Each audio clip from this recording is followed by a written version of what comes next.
She called it nature's medicine. I called it mother's instinct. When my baby's fever wouldn't break, my 8-year-old whispered, "Mom, Grandma put something in the bottle." This story will make your heart race and remind every parent that sometimes love can be the most dangerous lie of all. I'll never forget the moment I had to choose between my mother-in-law's natural remedy and my screaming instinct that something was terribly wrong. The thermometer read 39 degrees Celsius. My 8-year-old's voice was shaking. And suddenly, being the difficult daughter-in-law didn't seem so bad after all. I stared at my 6-month-old Marie's forehead, hoping the number would reset if I pressed the button again. It didn't. "I'm calling the hospital," I told Matt. He was still at the kitchen counter, stirring something cloudy in a mason jar. "Wait, love. Mum left that syrup for exactly this. Worked for generations in our family." Joyce, my mother-in-law, smiled from the doorway like she'd already won. "You young mothers run to emergency rooms for everything," she said. "Can't pump a baby full of paracetamol every time she fusses. Nature heals, Harriet. That's how real mothers do it." Marie pressed her burning face into my neck and whimpered. Her skin was slick, radiating heat like a tiny furnace. My brain kept screaming, "Something is wrong." I held the infant paracetamol our GP prescribed, the dose chart taped to the side. I twisted the cap open. Joyce touched my wrist. "Let's try a cool cloth first, dear. I'll prepare one properly. You don't want to flood her system with synthetic chemicals, do you?" She said chemicals like it was a disease. Alice, my 8-year-old, sat cross-legged on the living room rug, building a tower with wooden blocks. She looked up at me, then at Marie, then at the medicine bottle in my hand. Something flickered across her face, the kind of look animals get before thunder. "I'm ringing the surgery anyway," I said. "They'll tell me if we need A&E." I dialed. The automated message was clinical and calm. "For infants under 6 months with a fever above 38 degrees Celsius, or if the baby is lethargic, refusing feeds, or breathing rapidly, attend A&E immediately or ring 999. I pressed the option for the duty nurse. "This is Harriet Mason," I said. "My daughter is 6 months old, 39 degrees Celsius, very hot, fussy, not feeding well. Give infant paracetamol by weight now," the nurse said. "Monitor closely. If there's no improvement in 45 minutes or she becomes more drowsy, go straight to A&E. Do not mix medication with herbal remedies or honey. Nothing homemade." I hung up. "Paracetamol," I said out loud, as if saying it would erase the doubt. Joyce made a disapproving sound. "Phone advice? In my day, mothers trusted their instincts. Here's a compress. And here's willow bark tea. It brings fever down naturally. Harriet, you're a mother. Don't be a robot following scripts." "I am a mother," I said quietly. "And I'm doing what the doctor said." I measured the paracetamol, tilted Marie's head back. She swallowed and grimaced. I pressed my lips to her damp hair. "Hot. Too hot. Cool liquids will shock her system," Joyce muttered. "Modern medicine treats symptoms, not causes." I didn't reply. I held Marie and listened to her breathing. Fast, shallow, but steady. Alice stood up, walked over, and whispered, "Mom, can I sit with you?" "Of course, sweetheart. Right here." Joyce and Matt drifted toward the kitchen, their voices low and deliberate. Two silhouettes in the doorway who believed the world worked the way they remembered. I set a timer for 45 minutes. An hour later, the thermometer read 39.1 degrees Celsius. Barely changed. Marie's body lay limp against my chest, her skin still radiating dangerous heat. She dozed and jerked, caught in fever dreams. My gut said we were losing ground. We just couldn't see how much yet. I opened the NHS app, finger hovering over the 999 button. Told myself 20 more minutes. If the temperature didn't drop, we go. The house was too quiet. From the kitchen, I heard the clink of glass. A cabinet opening. Joyce was mixing something. Alice went to get water, then disappeared down the hallway. When she came back, she tucked herself into the corner of the sofa, knees pulled to her chest. "Mom," she whispered. "Grandma said she's making a special syrup for Marie. She said not to tell you, but I thought you should know." "Okay," I said, though my chest tightened like a fist. "I'm not angry with you, sweetheart. I'm doing what the doctor said." I took another temperature. 39.4 degrees Celsius. Rising. Forget 20 minutes. I pressed call. 6-month-old baby. I told the dispatcher. Fever 39.4 degrees Celsius. We've given infant paracetamol by weight. She's breathing but barely drinking. Lethargic and very hot. Stay on the line, the operator said. Help is on the way.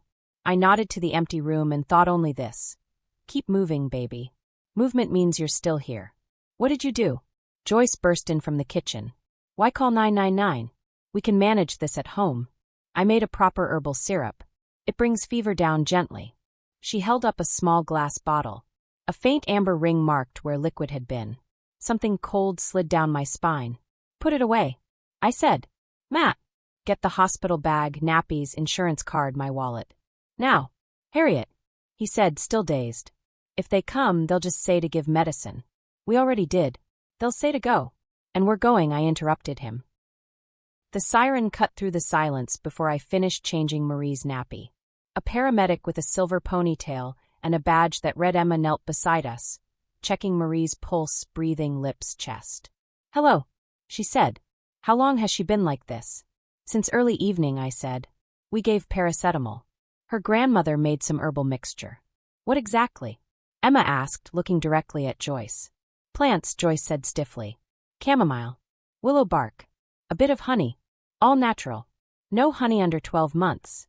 Emma said sharply. And willow bark contains salicylates, aspirin compounds.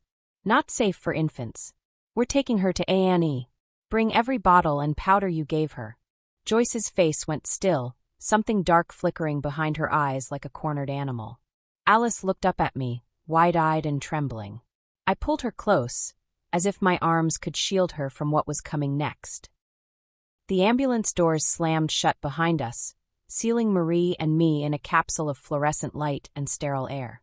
Emma, the paramedic, worked quickly, attaching a pulse oximeter to Marie's tiny finger. The numbers glowed green on the monitor. Heart rate elevated. Oxygen saturation acceptable, but not ideal. Matt climbed in last, his face pale, still clutching the hospital bag. Joyce stood on the pavement outside our house, her arms crossed, that glass bottle still in her hand. Even through the tinted windows, I could see her lips moving. Explaining. Justifying. Alice pressed her face against the living room window, her small hand flat against the glass. I'll call your mum to come stay with Alice, Matt said quietly, pulling out his phone. No. I kept my eyes on Marie. Call my sister. Text her the code for the door. Harriet. Not your mother, Matt. Not tonight. He didn't argue. Maybe he finally heard something in my voice he couldn't dismiss. The ambulance lurched forward, siren wailing into the dark. To understand how it all unraveled, how I found myself in an ambulance clutching my feverish baby while my mother-in-law stood in the doorway, her hand wrapped around the proof of something I still struggle to name, I have to go back. Back to when Joyce first appeared, smiling with her basket of herbs and her quiet insistence that the old ways knew better. Back to when that first uneasy whisper stirred inside me. A whisper I ignored because I didn't yet know how to listen. Before we dive in, please don't forget to like and share this video, hit subscribe, and drop a comment telling me where you're watching from. Every bit of support helps us keep telling stories that touch hearts and spark conversations, and trust me, you don't want to miss what's coming next. The morning had started ordinary enough. Pale autumn sunlight filtered through the kitchen windows. Marie sat in her high chair, gumming a teething ring, while Alice practiced her spelling words at the table. I was folding laundry when the doorbell rang. Joyce stood on the doorstep, smiling, holding a wicker basket covered with a checkered cloth. Thought I'd pop by, she said breezily, stepping inside before I could respond. Brought some things for the little one. She's teething, isn't she? Yes, but... Your generation runs to doctors for everything, Joyce continued, setting the basket on the counter. In my day, we trusted what the earth gave us. None of this chemical rubbish. She pulled back the cloth, revealing bundles of dried herbs tied with twine, small glass jars filled with murky liquids, a mortar and pestle. I made a syrup, she said, holding up a mason jar filled with amber liquid. Willow bark, chamomile, a touch of clove. Soothing, natural, completely safe. Better than anything you'd get from a pharmacy. Joyce, I don't think. She's been fussy, hasn't she? Joyce's smile didn't reach her eyes. I could hear it in your voice yesterday. You sounded exhausted. This will help her sleep, bring down any inflammation. It's what I used on Matt and his brothers. They never needed a single doctor's visit for teething. Alice looked up from her spelling book, watching Joyce with that careful, measuring expression children get when adults make them uneasy. I appreciate the thought, I said carefully, but we're following our GP's advice. Infant paracetamol and teething gel if needed. Joyce's smile tightened. Paracetamol? Do you know what's in that? Synthetic compounds your baby's liver has to process. This, she shook the jar, is from the earth. The way mothers have cared for babies for thousands of years. She set the jar on the counter with a soft clink. Just keep it on hand, she said. When the pharmacy medicine fails, and it will, you'll thank me. Before I could respond, Marie started fussing. Joyce moved toward her, but I got there first, lifting my daughter from the high chair. I should give her a feed, I said. Thanks for stopping by. Joyce's eyes flickered. Of course. I'll let myself out. But Harriet, her voice dropped, intimate and firm, don't let fear make you a bad mother. Trust your instincts. Real instincts, not the ones doctors program into you. She left, taking the basket but leaving the jar. After the door closed, Alice spoke quietly. Mum, I don't like Grandma's medicine. It's just herbs, sweetheart. We won't use it. But Alice kept staring at the jar like it might bite. The hospital was all harsh light and disinfectant smell. Marie had been taken straight through to a pediatric assessment area. They'd let me stay while they examined her, but Matt had been directed to the waiting room to complete admission forms. A young doctor with tired eyes and a stethoscope around her neck checked Marie's temperature again. Still 39.3 degrees Celsius. You said you gave infant paracetamol? She asked. Yes. An hour and a half ago. By weight, exactly as prescribed. And there was an herbal mixture involved. My mother-in-law made it. I didn't give it to Marie myself, but I swallowed. I think some might have gotten into her system earlier. Maybe in her bottle this afternoon. The doctor's expression sharpened. Do you have the mixture with you? It's in the ambulance. The paramedics took it. Good. She made a note on her tablet. We'll need to test it. Some herbs contain compounds that are dangerous for infants. Honey, for instance, can cause botulism. Willow bark has salicylates, similar to aspirin, which can cause Reye's syndrome in young children. My stomach dropped. Joyce said it was safe. She said. The doctor looked up, her eyes kind but firm. Parents and grandparents mean well, but natural doesn't always mean safe. Especially for babies. We'll run some blood work, get fluids into her, and wait for the lab results on that mixture. A nurse appeared within 4 kit. Marie would need to be admitted for observation.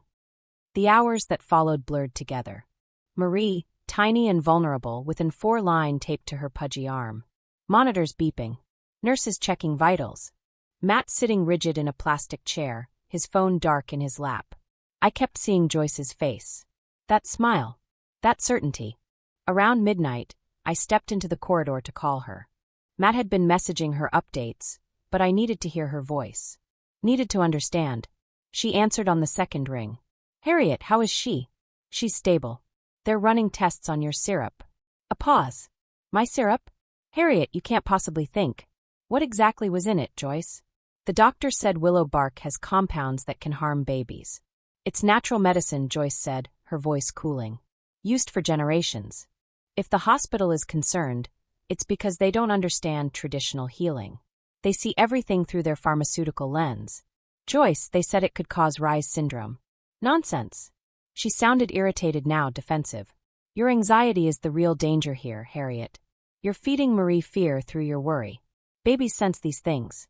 You're making her sicker by panicking. The words hit like ice water. Making her sicker? I'm not. You young mothers, Joyce continued, her voice taking on that patronizing lilt. You've forgotten how to trust yourselves. You run to doctors for every little thing, pump your children full of chemicals, and wonder why they're not thriving. I raised 3 healthy boys without. I need to go, I said, my voice shaking. I'll call you when we know more. I hung up before she could respond. When I returned to Marie's room, Matt looked up. Was that Mum? Yes. What did she say? I stared at our daughter, so small in the hospital bed, and felt something inside me harden into steel. She said I'm anxious. That I'm making Marie sicker by worrying. Matt's jaw tightened. She didn't mean. She did, Matt. She absolutely did. My sister Sarah arrived around 1 in the morning, breathless and worried, with Alice in tow. She wouldn't stay home, Sarah whispered. Kept saying she needed to tell you something important. Alice stood in the doorway, her eyes red-rimmed, clutching her tablet. When she saw Marie hooked up to monitors, she started crying. I knelt beside her, pulling her close. It's okay, sweetheart. The doctors are helping her. Mum, Alice whispered against my shoulder. I need to tell you something. About Grandma. My heart clenched. What about her? Alice pulled back, wiping her eyes. This afternoon, when you were doing laundry, Grandma was in the kitchen. She had Marie's bottle. The one you'd made for later. I was listening now, fully present. Go on. Alice held up her tablet. I was playing on this. But I was also watching. I saw Grandma open the bottle and pour something in from that jar. The syrup one. Then she stirred it with a spoon and put it back in the fridge. My blood turned to ice. Did she see you watching? Alice shook her head. I was on the couch. She didn't look at me. But Mum, Alice's voice broke. She was whispering to the bottle. She said, This will keep you strong, little one. Better than what your mother knows. The corridor tilted. Matt had gone pale. Are you sure? He asked. Alice, are you absolutely sure? Alice nodded, tears streaming. I'm sorry I didn't tell you sooner. Grandma said earlier that grown-ups keep special secrets. I thought maybe this was one of those. I pulled her into my arms, my own tears falling into her hair. You did nothing wrong, baby. Nothing. You're telling me now, and that's what matters. But even as I comforted her, my mind raced.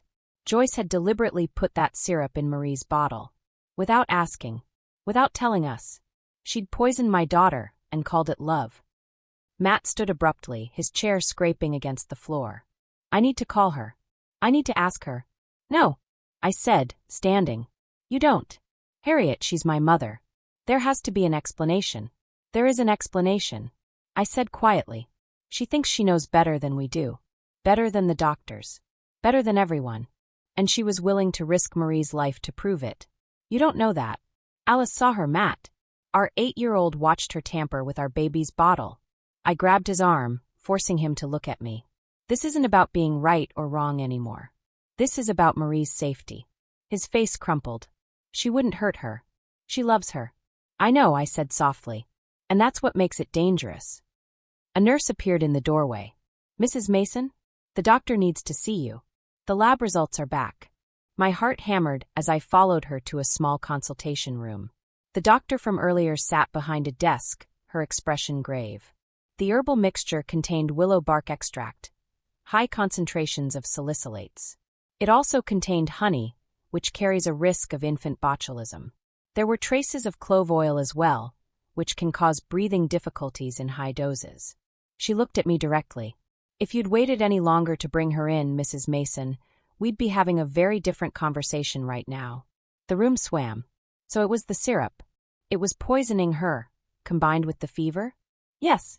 Her body was already struggling. The syrup made it worse. Will she be okay? She's responding to treatment. We'll keep her for observation, likely 48 hours. But you made the right call bringing her in when you did. Relief crashed through me, followed immediately by a white-hot rage. Joyce had done this, and she'd smiled while doing it. When I returned to Marie's room, Matt was sitting beside her bed, holding her tiny hand through the bars of the cot. Sarah had taken Alice to the family room to rest. The doctor confirmed it, I said quietly. The syrup. It was making her worse. Matt didn't look up. I'm sorry. For what? For not listening to you. For defending her. For, his voice broke, for letting my mother hurt our daughter. I sat beside him, resting my hand on his shoulder. We'll figure this out.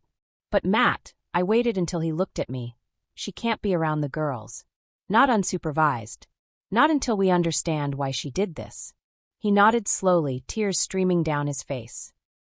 Outside, the city hummed with nighttime traffic. Inside, monitors beeped steadily. Marie's chest rose and fell, her fever finally beginning to break. But in the quiet of that hospital room, I felt the foundation of our family shift. Something had broken that couldn't be unbroken. A trust that, once lost, might never be repaired. My phone buzzed. A text from Joyce. Still waiting for an update. Praying for our little angel. I know you'll see that I was only trying to help. Love always. X. I stared at the message for a long moment. Then I blocked her number. The pediatric ward existed in a different dimension from the rest of the world. Time moved strangely here, simultaneously too fast and impossibly slow. Seconds stretched into hours when you watched your baby's chest rise and fall. Hours compressed into moments when a nurse appeared with new instructions, new concerns. Marie had been moved from A&E to a private room just after 3 a.m. The walls were painted a soft yellow, meant to be cheerful. Instead, they felt garish under the fluorescent lights. A cartoon mural of jungle animals stretched across one wall. Giraffes and elephants frozen mid-dance, their painted smiles grotesque against the backdrop of medical equipment. Machines surrounded Marie's cot like sentries. The 4-pump hummed steadily, delivering fluids into her tiny vein. A pulse oximeter clipped to her toe glowed red in the darkness. The cardiac monitor beeped with each heartbeat, a sound I'd come to dread and depend on in equal measure. Every beat meant she was still here. Still fighting. I sat in a vinyl recliner beside her, my body rigid, unable to sleep. Matt had finally dozed off in the chair across from me, his head tilted at an uncomfortable angle, phone slipping from his loose grip. Outside, the city was waking up. I could see the sky lightening through the window, that bruised pre-dawn gray that promised morning without delivering it yet. A nurse came in to check Marie's vitals, her shoes squeaking softly on the linoleum. She smiled at me, the practiced, gentle smile healthcare workers perfect for desperate parents. Her temperature's down to 38.1, she whispered. That's good progress. I nodded, not trusting my voice. After she left, I reached through the bars of the cot and rested my hand on Marie's leg. She felt cooler, definitely cooler. The fever was breaking, but the terror hadn't. By 7 a.m., the ward had transformed. The peaceful darkness gave way to controlled chaos. Shift changes, breakfast trolleys rattling past, doctors making rounds, children crying in nearby rooms. The sounds were different here than at home. At home, noise had context and meaning. The kettle whistling. Alice practicing piano. Matt's footsteps on the stairs. Here, every sound was amplified by fear. The pneumatic hiss of a blood pressure cuff. The clinical beep of monitors. The urgent footsteps of staff responding to a call button. Each noise made my heart spike, convinced something had gone wrong, that Marie had taken a turn, that I'd failed to protect her when it mattered most. A cleaner pushed a mop past our door, the chemical smell of disinfectant replacing the antiseptic one. The sterile efficiency of the hospital pressed in from all sides. Everything chrome and plastic and procedure. So different from our home, with its worn sofa and Alice's drawings stuck to the fridge and the comfortable clutter of family life. I missed that chaos now. The soft, predictable disorder of our normal life. Matt stirred, blinking awake. For a moment, his face was peaceful, untroubled. Then memory crashed back, and his expression crumpled. How is she? His voice was rough with sleep. Temperature's down. She's sleeping. He stood, moving to the cot, and touched Marie's hand. She shifted slightly but didn't wake. She looks better, he said, desperate to believe it. She does. We stood there in silence, watching our daughter breathe, until a knock at the door broke the spell. 2 doctors entered. The tired woman from last night and an older man with gray hair and wire-rimmed glasses. He introduced himself as Dr. Brian, the consultant pediatrician. Good morning, he said. May we sit? We settled around the small table by the window. Dr. Brian opened a folder, scanning notes on his tablet. Marie's responding well to treatment, he began. The fluids are helping flush her system, and the fever's breaking. That's all very encouraging. Relief flooded through me, so intense I felt dizzy. However, Dr. Brian continued, his tone shifting, we need to discuss the herbal mixture. I understand it was homemade. My mother made it, Matt said before I could respond. She's always used natural remedies. She meant well. I'm sure she did, Dr. Brian said gently. But intention doesn't negate harm. Dr. Patel, would you review the lab findings? The younger doctor, Dr. Patel, I realized, pulled up results on her tablet. The mixture contained several concerning ingredients. Willow bark extract with high concentrations of salicylates, essentially plant-based aspirin.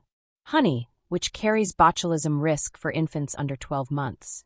clove oil, which can cause respiratory issues, and traces of chamomile, which, while generally considered safe, was concentrated beyond what's appropriate for an infant. Matt's face had gone pale. But Mum said it was just herbs. Natural things. Natural doesn't mean safe, Dr. Bryan said. Arsenic is natural. Hemlock is natural. The issue isn't whether something comes from the earth. It's whether it's appropriate for a 6-month-old's developing system. He turned his tablet toward us. I saw a list of ingredients, each one flagged with a warning symbol. Do you have the original container? Dr. Patel asked. I nodded. The paramedics brought it. It's labeled Joyce's Natural Relief. Dr. Bryan made a note. We'll need to photograph that label and keep the sample. This needs to be documented. Documented? Matt frowned. What do you mean? I'll explain in a moment. Dr. Bryan's expression was careful, neutral. First, I need to understand how the mixture was administered. Did you give it to Marie directly? No, I said. My throat felt tight. My mother-in-law visited yesterday afternoon. We didn't use the syrup. I refused to. But our daughter Alice says she saw Joyce put some in Marie's bottle when I wasn't looking. Matt flinched beside me. Alice is 8, I continued. She's a reliable child. She wouldn't lie about something like this. Dr. Bryan nodded slowly. So the mixture was administered without your knowledge or consent? Yes. And when did Marie's symptoms begin? About 3 hours after her afternoon feed. The bottle Alice mentioned. Dr. Patel exchanged a glance with Dr. Bryan. Let me be clear about what we found, Dr. Bryan said. The salicylates in willow bark are chemically similar to aspirin. In adults, they're relatively harmless in small doses. In infants, they can cause Reye's syndrome, a serious condition that causes swelling in the liver and brain. My stomach dropped. Swelling in the brain? Marie doesn't show signs of Reye's syndrome currently, he said quickly. But she was at risk. Combined with her fever, which may have been exacerbated by the clove oil, her body was under significant stress. But she's okay now. Matt's voice was strained. She's stable. We're monitoring her liver function and will continue to do so. But yes, she appears to be recovering well. Then, Matt looked between the doctors. Then this was just an accident. A mistake. Mum didn't know. Mr. Mason, Dr. Bryan interrupted gently. Whether your mother knew the specific risks or not, she administered an unverified substance to an infant without parental consent. That's not a mistake. That's a choice. Matt's jaw tightened. She was trying to help.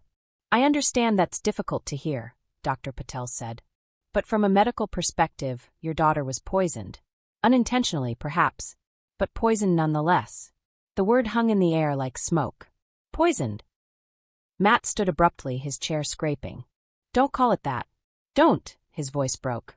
She's my mother. She loves Marie. She'd never. Matt. I kept my voice steady. They're not saying she meant to hurt her. But she did hurt her. You heard what they said. The salicylates. The honey. Marie could have. I couldn't finish the sentence. Could have died. Could have suffered brain damage. Could have been taken from us because Joyce thought she knew better. Matt stood by the window, his back to us, shoulders shaking. After the doctors left, promising to check back in an hour, Matt and I sat in silence. Marie slept peacefully, her color finally returning to normal. The monitors beeped their steady rhythm. She used those remedies on me, Matt said finally. When I was a baby. When I was sick. They always worked.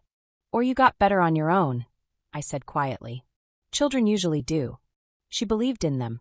She believed, he rubbed his face. I don't understand. Why would she do this? Why would she go behind your back? Because she thinks modern medicine is wrong. Because she thinks she knows better than doctors, better than us. I paused. Because she can't accept that her way might be dangerous. But she loves Marie. I know she does. Then how could she? Love doesn't always look like we think it should, Matt. I stood, moving beside him at the window. Your mother loves Marie in her own way. But that love is tangled up with control. With being right. With not being questioned. He turned to face me. You've never liked her. The accusation stung, even though I'd expected it. That's not fair. Isn't it? You've always found fault with her. Always pushed back against her advice. Because her advice was dangerous. My voice rose, and I forced it back down, conscious of Marie sleeping. Matt, I've bitten my tongue for 8 years. Every time she undermined me. Every time she questioned my parenting. Every time she made me feel like I was doing everything wrong. I stayed quiet because she's your mother and I wanted peace. She was just trying to help. She tampered with our baby's bottle. The words came out sharp, cutting. She put substances in Marie's body without our permission. Without even telling us. And when Marie got sick, she told me I was making it worse by worrying. She gaslit me, Matt. While our daughter was burning up with fever, she tried to make me doubt my own instincts. Tears streamed down my face now, hot and bitter. I'm not the villain here. I'm the one who saved our daughter's life. Matt stared at me, his face a complicated landscape of grief and guilt and anger. I know, he whispered. God help me, I know. Sarah arrived at 9 with Alice and a bag of clothes she'd grabbed from our house. Alice ran to me, burying her face in my stomach. Is Marie okay? Her voice was muffled against my shirt. She's getting better, sweetheart. The doctors are taking good care of her. Sarah hugged me tight. How are you holding up? I almost laughed. How was I holding up? I was standing upright. I was breathing. That seemed like enough. I'm fine, I lied. She saw through it immediately but didn't push. I brought coffee. And those biscuits you like. We sat around the small table while Alice colored in a book Sarah had brought. Matt stood by Marie's cot, one hand resting on the bars, lost in thought. Has Joyce called? Sarah asked quietly. I blocked her number. Her eyebrows rose. Bold move. Necessary move. Matt's not handling it well. I glanced at my husband. No, he's not. Give him time. His entire understanding of his childhood just got reframed. That's not easy. I knew she was right. Matt had grown up believing his mother's remedies kept him healthy. That her natural approach was superior. Now he had to reconcile that belief with the fact that those same remedies had nearly killed his daughter. But I was so tired. Tired of managing everyone's emotions. Tired of being the bad guy for setting boundaries. Tired of fighting battles I shouldn't have to fight. I don't know how to fix this, I admitted. Sarah squeezed my hand.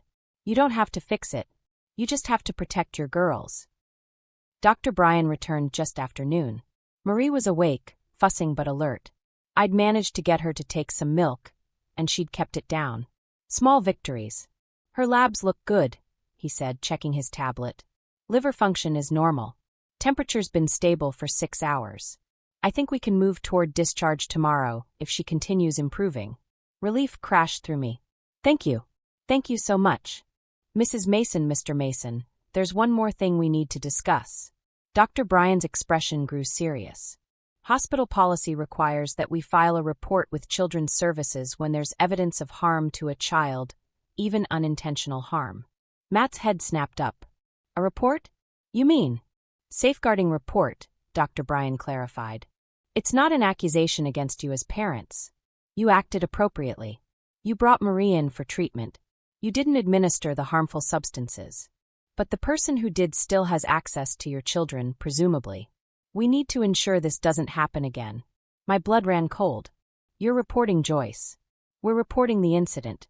What Children's Services does with that information is up to them. But Mrs. Mason, he looked at me directly. This isn't the first case we've seen involving unverified remedies. Grandparents, well-meaning friends, online influencers promoting natural treatments. We've had infants with botulism from honey, toddlers with burns from essential oils, children with liver damage from herbal supplements. But Marie's okay now, Matt said, his voice desperate. Does it really need to be reported? Yes, Dr. Bryan said firmly. Because right now nothing is stopping this from happening again. To Marie or to your older daughter. The words settled over us like ash. Alice looked up from her coloring book, her eyes wide. Sarah's hand tightened on my shoulder. Matt turned away, pressing his fists against his eyes. And I realized that the crisis wasn't over. It was just beginning. Dr. Bryan left us with paperwork to review, consent forms, incident reports, safeguarding protocols. The language was clinical, detached. But underneath each paragraph was the same message. Your family is broken, and we don't know if it can be fixed. We brought Marie home on a Wednesday afternoon, 48 hours after we'd left in an ambulance. The doctors had cleared her discharge with strict instructions. Monitor her temperature, watch for lethargy, follow up with our GP in 3 days. and keep her away from any unverified remedies. The safeguarding report had been filed. A social worker named Amanda would visit within the week to assess the situation. Dr. Bryan had assured us it was routine, protective rather than punitive. But the weight of it pressed down like stones on my chest. Someone from the government would come into our home and judge whether we were fit parents, whether our family was safe.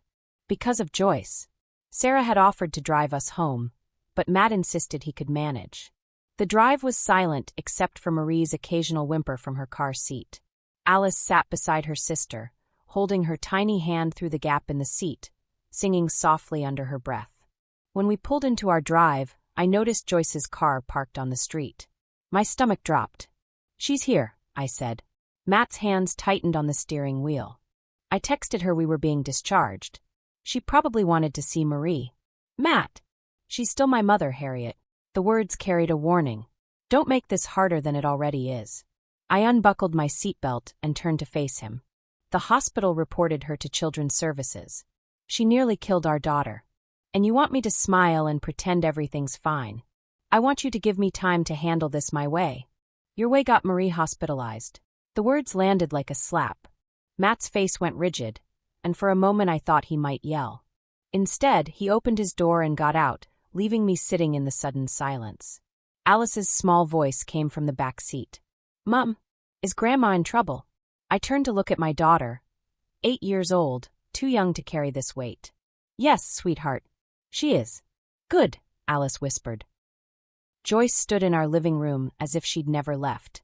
She'd clearly let herself in with the spare key Matt had given her years ago, a decision I'd argued against and lost. She wore a floral dress and a cardigan, her hair freshly styled, pearls at her throat. She looked like she was attending a garden party, not confronting the consequences of poisoning her granddaughter. "There's my precious girl."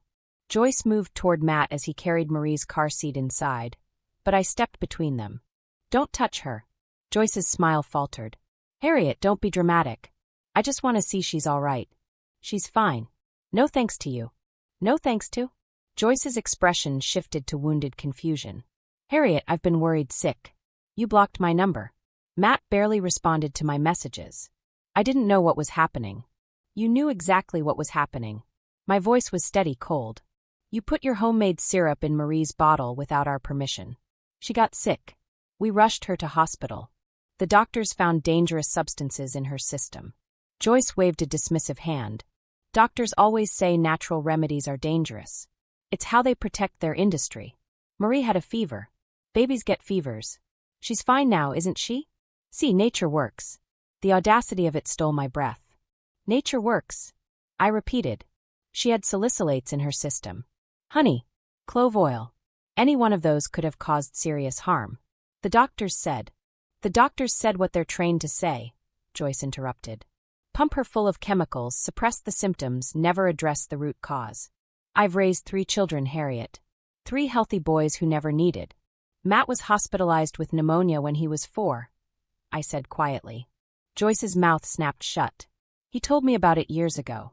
How sick he was. How scared. You eventually took him to hospital after trying to treat it at home for 3 days with mustard plasters and herbal steam. That was different." "It's exactly the same." I felt Matt's presence behind me but didn't turn. "You believe your way is right, even when evidence proves it's dangerous. And you'll risk a child's life rather than admit you might be wrong." Joyce's eyes flashed. "How dare you? I saved that child's life with my care. The antibiotics saved my life."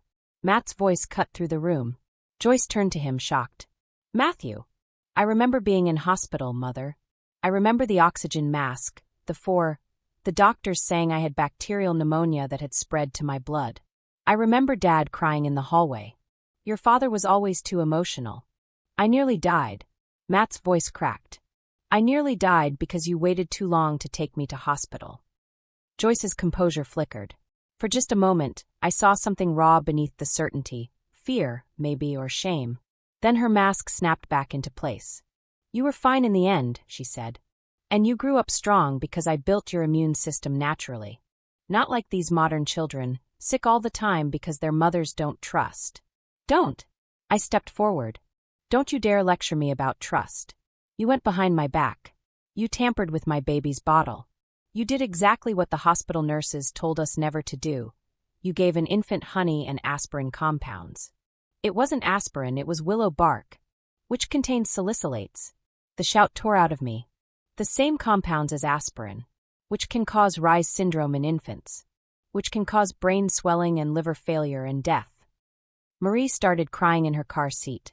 Matt immediately crouched down, unclipping her, lifting her against his chest. Joyce watched, her expression calculating. You see, you're upsetting the baby with your hysterics. This is exactly what I mean. Mothers these days don't trust themselves. You let fear control you. You let doctors control you. You've forgotten what real motherhood looks like. Real motherhood? My hands were shaking. Real motherhood is protecting your children from harm, even when that harm comes from family. I would never harm my granddaughter. You already did. The words hung in the air, heavy and final. Joyce's face hardened. I'm not going to stand here and be attacked in my own son's home. It's not your home, Matt said quietly. He stood with Marie against his shoulder, rocking gently. It's ours. Mine and Harriet's. Matthew, you can't possibly. The hospital filed a safeguarding report, Mother. His voice was hollow. Children's Services is investigating. Because of what you did. Joyce went very still. They're investigating? As if I'm some kind of criminal. They're investigating because an adult administered harmful substances to an infant without parental consent. Matt's legal training showed through the careful language. That's the clinical description. That's what happened. It was herbs. It was medicine. It was poison. The word dropped like a stone. Joyce stared at her son as if he'd struck her. You would call your own mother a poisoner? After everything I've done for you? After I raised you and sacrificed? Alice saw you, I said.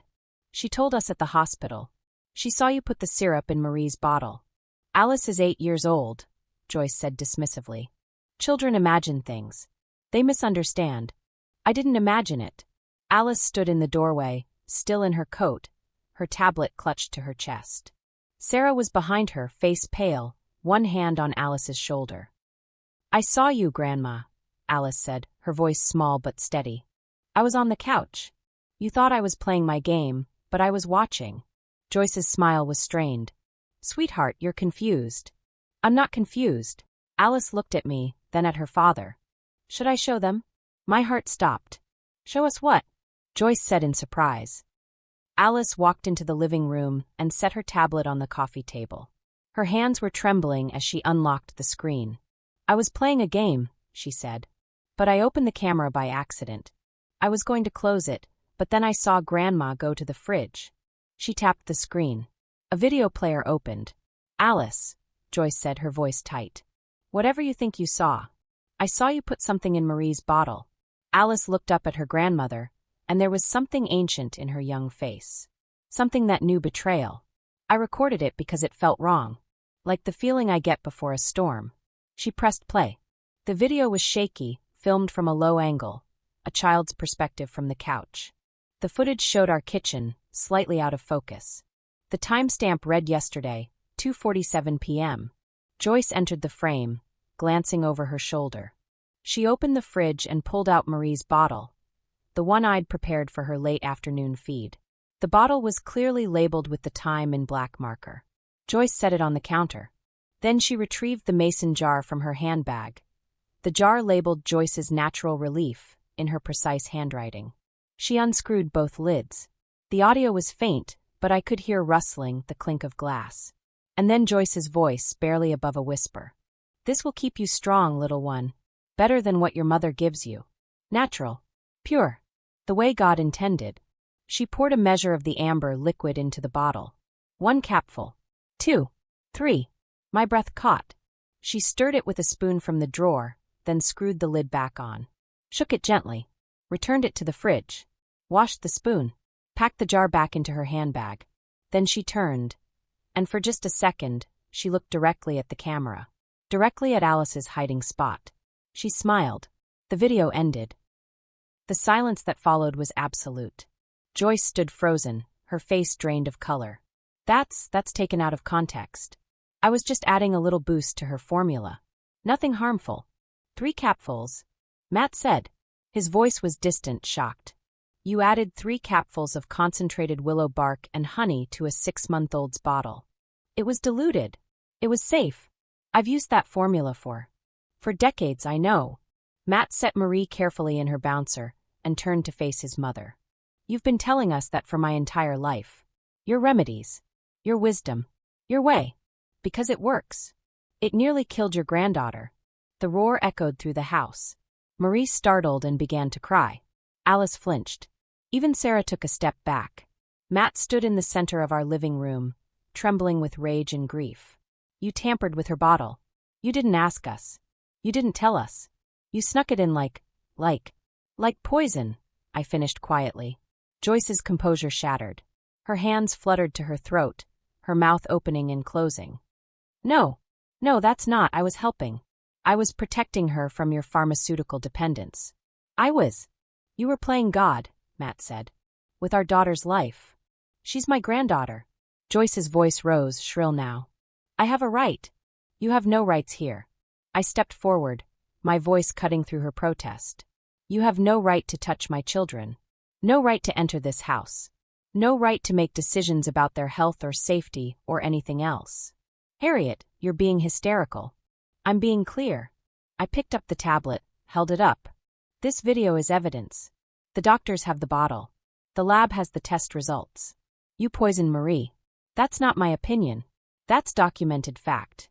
Joyce looked to Matt, desperate. Matthew, please. You know me. You know I would never. I know you believe you're right, Matt said quietly. I know you believe your way is the only way. And I know that makes you dangerous. Joyce's eyes welled with tears, real ones, I thought, not the manipulative kind. You're going to shut me out? Ban me from seeing my grandchildren? After everything I've done for this family? You hospitalized a baby, Sarah said from the doorway. Her voice was calm, factual. You committed an act that's now under investigation by Children's Services. The law sees you as a threat to those children, Joyce. Whether you meant harm or not. I didn't mean harm. I meant love. Harm and love aren't mutually exclusive, I said. You can love someone and still hurt them. You can believe you're helping and still cause damage. That's what you've done. Joyce backed toward the door, her handbag clutched to her chest. You're making a mistake. Both of you.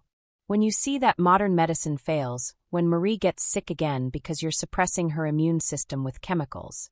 Get out. Matt's voice was flat, final. Matthew, get out of our house. Give me your key. Joyce fumbled in her handbag, pulled out the spare key with shaking hands. She held it for a moment, as if parting with it meant losing something irretrievable. Maybe it did. She set it on the hall table and turned to leave. At the door, she paused. I did it for her safety, she said, her voice breaking. Everything I've ever done was to keep my family safe. To keep you all healthy and strong. And now you're going to punish me for that? You're going to take my family away from me? The desperation in her voice was raw, real. For the first time, I saw her not as a threat, but as what she truly was. A frightened woman watching her control slip away. But that didn't change what she'd done. You took yourself away, Matt said quietly. When you decided your beliefs were more important than Marie's safety. When you chose being right over being trusted. Joyce's face crumpled. She opened her mouth to speak, closed it again. Then she walked out. The door clicked shut behind her. Through the window, I watched her get into her car. She sat there for a long moment, gripping the steering wheel, before finally driving away. Alice came to stand beside me, slipping her hand into mine. Is she coming back? I looked down at my daughter. The child who'd been brave enough to record the truth, to speak it aloud, to refuse to let lies protect a dangerous peace. Not for a while, I said. Maybe not ever. Alice nodded solemnly. That's good, right? Yes, Matt said from behind us. That's good. But his voice was hollowed out, grief-stricken. The voice of a man who'd just lost his mother, even though she was still alive. I turned to him, saw the tears on his face, and crossed the room to hold him while he broke. The silence after Joyce left lasted approximately 4 minutes. Then her car door slammed outside, and moments later, she was pounding on the front door. Matthew! Matthew, open this door! We all froze. Matt stood in the middle of the living room, Marie still in the bouncer at his feet, his face ashen. Alice's hand tightened around mine. Don't, I said. But Matt was already moving toward the door. Matt, please. He opened it. Joyce pushed past him, her composure completely shattered now. Her hair had come loose from its careful style. Her cardigan hung crooked. She looked wild, desperate. I'm not leaving, she announced. Not like this.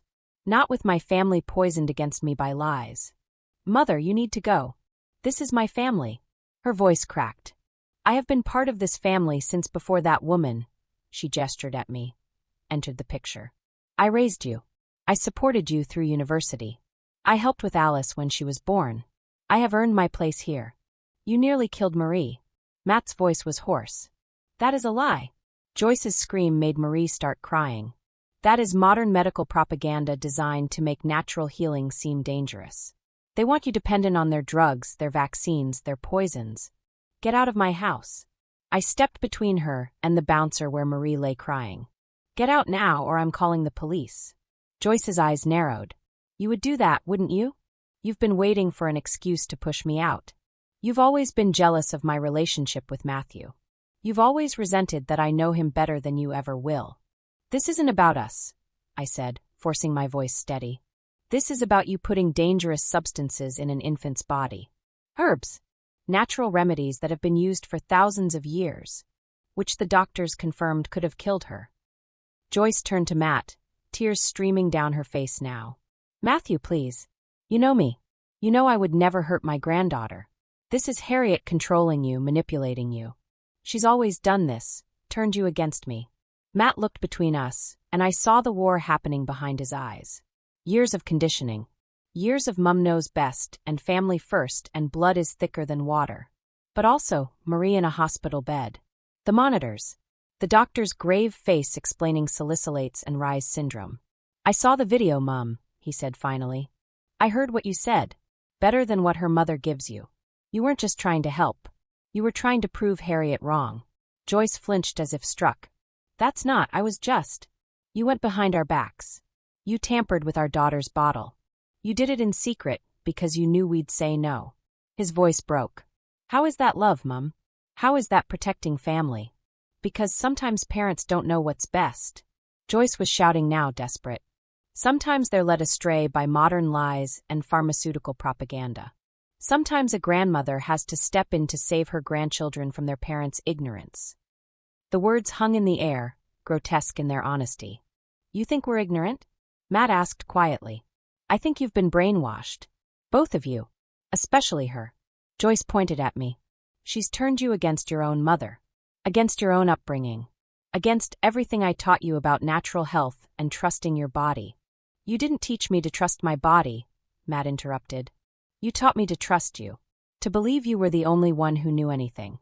That doctors were quacks and modern medicine was poison, and anyone who disagreed with you was stupid or corrupt. I taught you to think critically. You taught me to dismiss expertise. His voice rose. You taught me that your feelings were more important than facts. That your beliefs trumped evidence. That love meant control. Joyce's mouth worked soundlessly. And I'm done, Matt said. I'm done defending you. I'm done making excuses. I'm done pretending your way is valid when it nearly cost us our daughter. He turned away from her, picked up Marie from her bouncer, and walked to the other side of the room. Joyce stood there, breathing hard, her face a mask of shock and fury. You'll regret this, she said finally. When you see what happens when you reject natural wisdom. When your children get sick from all those vaccines and chemicals. When they're damaged by modern medicine. Get out. My voice cut through her threats like a blade. Get out now, or I'm making the call. What call? I picked up my phone from the table. The hospital gave me the number for children's services. I was supposed to wait for them to contact us first, but I can call them directly if there's an ongoing threat to my children's safety. Joyce went very still. You wouldn't dare. Try me. We stood there, locked in a silent battle of wills. Joyce's eyes were wild, calculating. Looking for weakness. Looking for a way back in. And I realized something in that moment. This was how it had always been. Joyce pushing boundaries. Testing limits. Undermining decisions. And everyone else, Matt, his father, his brothers, learning to accommodate her. To smooth things over. To keep the peace. That was how generational trauma worked, wasn't it? Women taught to silence their instincts in the name of family harmony. Taught that speaking up made you difficult. That setting boundaries made you selfish. That protecting yourself made you a bad daughter, bad wife, bad mother. My own mother had done it. Stayed quiet while my grandmother criticized her cooking, her housekeeping, her parenting. Smiled through barbed comments. Made excuses for behavior that deserved consequences. Keep the peace, she'd say. Family is family. But what was family worth if it required you to sacrifice your children's safety? What was peace worth if it was built on silence and fear? I thought of all the times I'd bitten my tongue. All the times Joyce had questioned my parenting, and I'd smiled and nodded. All the times she'd undermined me, and I'd let it go because Matt asked me to. Because causing conflict was worse than swallowing hurt. But this wasn't about hurt feelings anymore. This was about a baby in a hospital bed. This was about dangerous substances and medical reports and social services investigations. This was about the moment every mother eventually faces. When you realize protecting your children means disappointing someone else. Even if that someone is family. Especially if that someone is family.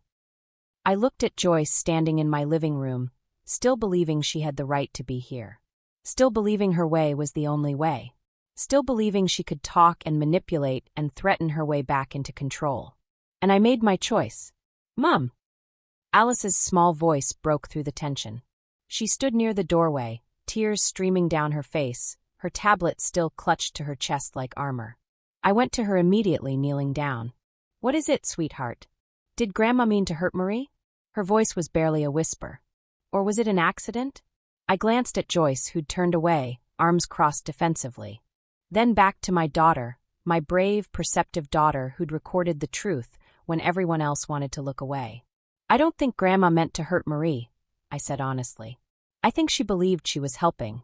But Alice, I took her hands. Sometimes love is dangerous when it refuses to listen. What do you mean? Grandma loves Marie. But she loves being right more than she loves listening to people who know better. And when you love being right more than you love being safe, people get hurt. Alice looked past me to Joyce. Is that why she won't say sorry? The question landed like a stone. Joyce turned, her face crumpling.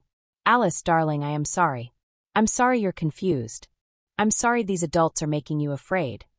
I'm not afraid, Alice said, and there was something fierce in her voice. I'm angry. You hurt my sister. And you're not even sorry. I didn't hurt. You did. Alice's voice rose. The doctor said so. The test said so. Your bottle made her sick. And you're standing here lying about it. Joyce's face went pale. Alice, you don't understand. I understand that you're not allowed to give babies honey. We learned that in school. Our teacher said babies can die from it. But you put honey in Marie's bottle anyway. The simple, devastating logic of a child. Joyce looked to Matt, desperate. Matthew, please. She's 8. She doesn't. She understands more than you think, Matt said quietly. She understands that you broke our trust. That you endangered her sister. That you're more interested in defending yourself than acknowledging harm. I won't be lectured by a child. Then leave. I stood, putting myself between Joyce and Alice. Leave now. Voluntarily. Or I make the call and you leave with police escort. Joyce's expression shifted through several emotions, shock, grief, rage, before settling on something cold and calculating. If you do this, she said quietly, you will destroy this family. Matthew will resent you for forcing him to choose. Alice will grow up thinking it's acceptable to betray her grandmother. Marie will never know the love of her father's side of the family. Is that a threat? I kept my voice level. It's a prediction. You're making a choice right now, Harriet. Between me and your marriage. Between family unity and your pride. Choose carefully. My thumb hovered over my phone screen. The number for Children's Services was already pulled up. I choose my daughters, I said. Every time. Without question. Joyce's mask finally cracked completely. You'll regret this. Her voice was shrill now, panicked. When you're alone because you've driven everyone away with your paranoia. When Matt realizes what you've done. When your children learn you destroyed their family over herbs. I pressed call. The line rang. Once. Twice. No. Joyce lunged forward, reaching for my phone. Matt caught her wrist. Don't. Matthew, please. You did this, Mum. Not Harriet. You. A voice answered on the line. Children's Services, this is Amanda speaking. Yes, hello. My name is Harriet Mason. The hospital filed a safeguarding report about my daughter Marie earlier this week. There's been a development. Joyce backed away, her hand over her mouth, eyes wide with disbelief. You called them. You actually called them. I need to report an immediate concern, I continued. The person who administered the harmful substances has returned to our home and is refusing to leave. I understand, Amanda said. What's your address? I gave it, watching Joyce's face crumble as the reality set in. Mrs. Mason, I'm going to stay on the line with you and dispatch officers to your location. Can you confirm you're in immediate danger? I don't believe so. But she won't leave voluntarily. Understood. Officers are en route. Stay on the line. The next 10 minutes passed in a surreal blur. Joyce alternated between begging and threatening. Please, Matthew, don't let them do this to me. I'm your mother. I raised you. You can't, you wouldn't. Matt stood silent, holding Marie, tears streaming down his face. Sarah had taken Alice upstairs, away from the chaos. I stayed on the phone with Amanda, who asked calm, clinical questions. Had Joyce made any threats? Had she been violent? Did we have documentation of the original incident? Yes. No. Yes, the video, the hospital reports, the lab results. When the doorbell rang, Joyce made a desperate sound. No. No, please. 2 police officers stood on our doorstep. Behind them, a woman in professional clothing who introduced herself as Amanda Lorenzo from Children's Services. Mrs. Mason? I'm P.C. Williams. We received a call about a domestic disturbance. My mother-in-law administered harmful substances to my 6-month-old daughter, I said, my voice steady despite my shaking hands. The hospital filed a safeguarding report. She's been asked to leave our home and has refused. P.C. Williams nodded. Is she here now? Joyce appeared in the hallway, her face blotchy with tears. This is a misunderstanding. I'm being persecuted for using natural remedies. Ma'am, P.C. Williams said gently, I'm going to need you to come with me so we can sort this out. I haven't done anything wrong. I understand you believe that, but the homeowners have asked you to leave. That's their legal right. Amanda stepped forward. Mrs. Mason. Joyce Mason. Mrs. Mason, I'm Amanda Lorenzo from Children's Services. I believe you know we've been investigating an incident involving your granddaughter. Joyce's face hardened. This is harassment. I was trying to help my granddaughter, and now I'm being treated like a criminal. No one is saying you're a criminal, Amanda said calmly. But we do need to discuss appropriate boundaries around the children while we complete our assessment. Boundaries? She's my granddaughter. And these are her parents. Amanda gestured to Matt and me, who have legal custody and decision-making authority. Right now, they're asking you to leave. Will you do so voluntarily? Joyce looked at Matt one last time. Matthew, please, don't let them do this. Matt's voice was barely audible. Goodbye, Mother. Something broke behind Joyce's eyes.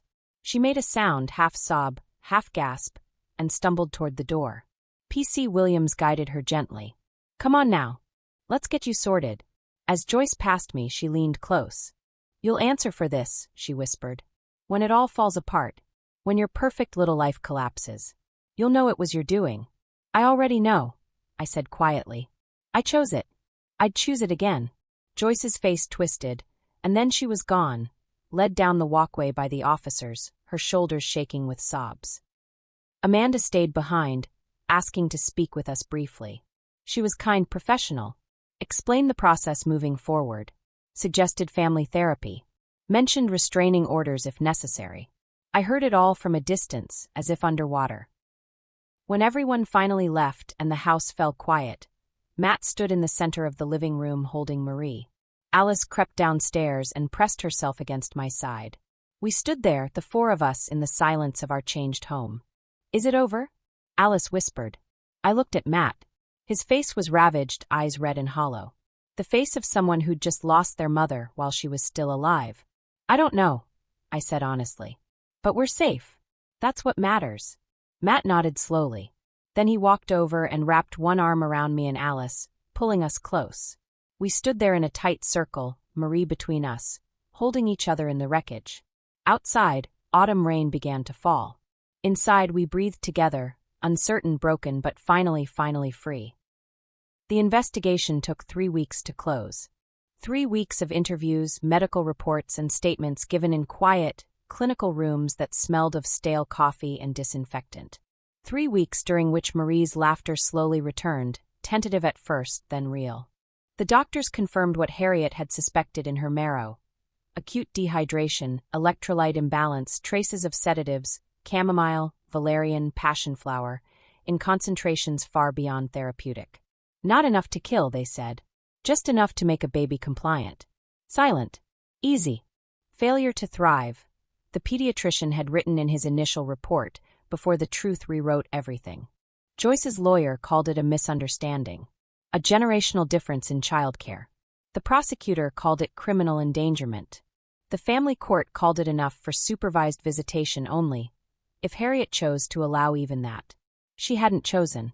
Not yet. Matt stood in the doorway of Marie's nursery on a Tuesday evening, watching Harriet fold tiny onesies with methodical precision. The spring light slanted through the window, catching dust motes in its golden net.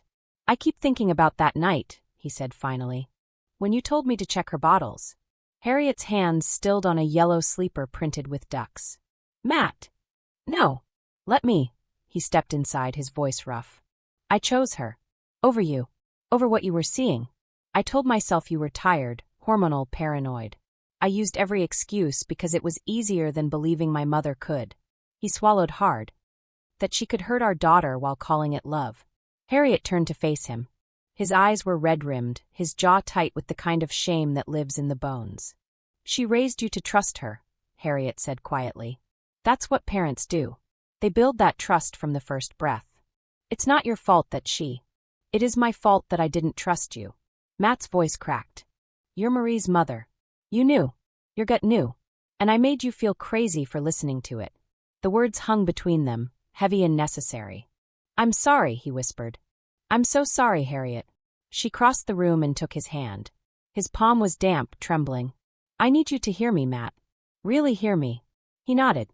This wasn't about choosing sides. It was about seeing clearly when love makes us blind. She squeezed his fingers. "Your mother loved you in her way. But her way was suffocating, controlling. And she tried to do the same to Marie, to Alice, to me. Love isn't supposed to silence people. It's not supposed to make them small." "I know that now," Matt said. "God, I know that now. Do you?" Harriet's voice was gentle but firm. "Because next time, and there will be a next time, maybe not with her, but with someone, something, I need to know you'll trust my instincts. Even when they're inconvenient. Even when they accuse someone we love." Matt pulled her close, his forehead against hers. "Next time I'll listen. I promise. Next time we're a team first."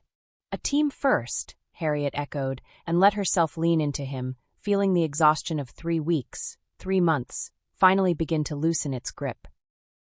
Harriet found Alice in the backyard the next afternoon, sitting cross-legged in the grass with her sketchbook open on her lap. She was drawing the oak tree, its branches reaching like twisted fingers toward a cloud-scattered sky. "Can I sit?" Harriet asked. Alice nodded without looking up. Harriet lowered herself onto the grass, feeling the cool earth through her jeans. For a while they sat in silence, listening to the distant hum of a lawnmower and the chatter of sparrows. "Grandma sent me a letter," Alice said finally. Harriet's stomach clenched. "You don't have to read it if you don't want to." "I already did." Alice added shading to the tree trunk, her pencil scratching softly. "She said she loves me. That she was only trying to help. That I didn't understand what I saw." "Alice." "But I did understand, Mom." Alice looked up, her gray eyes, Matt's eyes, clear and unwavering. "I knew it was wrong. I knew it in my stomach, the way you know when you're about to throw up. I just didn't want it to be real." Harriet's throat tightened. "That's the hardest part of growing up, baby. Learning that people we love can do harmful things. That they're not villains in stories, they're just broken in ways that hurt others." Alice closed her sketchbook. "Grandma kept telling me to be quiet. To not make trouble. She said good girls don't question their elders." "Good girls tell the truth," Harriet corrected firmly. "Even when it's hard. Even when it costs them something." Did I do the right thing?" Alice's voice was small, younger than her 8 years. "Telling you what I saw." Harriet reached over, and tucked a strand of hair behind her daughter's ear. "You told the truth. That's always right, even when it hurts. Especially when it hurts." "I miss her sometimes," Alice admitted, her voice barely above a whisper. "Is that bad?" "No, sweetheart. That's love. Real love is messy. It doesn't disappear just because someone hurts you." "But," Harriet lifted Alice's chin gently, "loving someone doesn't mean letting them hurt you. Or your sister. You can miss her and know that keeping distance is right." Alice nodded slowly, and Harriet saw something shift in her daughter's expression. A weight lifting, a knot loosening. Not gone, but bearable. "Mom," Alice said as Harriet started to stand. "Yeah, you're really brave." Harriet felt tears prick her eyes. "So are you, baby. So are you." That evening, Harriet stood in the nursery doorway as the sun dipped low, painting the walls in shades of amber and rose. Marie sat in her crib babbling to her stuffed elephant, her cheeks full and pink, her eyes bright with the simple joy of being well. Alice appeared beside her, slipping her hand into Harriet's. "She's happy," Alice observed. "She is. Are you?" Harriet considered the question. Was she happy? Not entirely. There was still grief there, still anger, still the phantom ache of betrayal. But beneath it all, something else had taken root. A fierce, clear certainty. "I'm getting there," Harriet said. "We all are." Marie noticed them and squealed, reaching out her chubby arms. Harriet lifted her from the crib, pressing a kiss to her daughter's downy head, breathing in the clean smell of her, baby shampoo and milk and pure, uncomplicated life. Matt appeared in the doorway, leaning against the frame with a soft smile. "Dinner's almost ready. We'll be there in a minute." He nodded and retreated, leaving them in the golden light. Harriet held Marie close, one arm around Alice's shoulders, and looked out the window at the suburban street bathed in dusk. Somewhere across town, Joyce was alone in her house, surrounded by her herbs and her certainty and her wounded pride. Somewhere there were still dangers Harriet couldn't name, couldn't predict. But here, in this moment, her daughters were safe. Not because the danger was gone. Not because the world had suddenly become kind or Joyce had magically changed. Not because the system had worked perfectly, or because justice had been served with satisfying completeness. They were safe because Harriet had finally learned to trust the voice inside her that said something is wrong. Because she'd chosen to see clearly even when love begged her to look away. Because she'd broken the silence that her mother-in-law had wrapped around her family like a shroud, calling it tradition, calling it wisdom, calling it care. Healing, Harriet understood now, wasn't about forgetting or forgiving or returning to how things were. It was about building boundaries, about teaching her daughters, both of them, that love without respect was just control wearing a prettier name. Marie giggled, grabbing at Harriet's hair with sticky fingers. Alice leaned her head against Harriet's arm. And in the fading light, with her heart both scarred and steady, Harriet finally let herself believe it. We were safe now, not because the danger was gone, but because we finally saw it for what it was. Moments like this test who we really are. What would you have done? Share your thoughts in the comments below, and if this story moved you, please like and subscribe. There's more coming that you won't want to miss.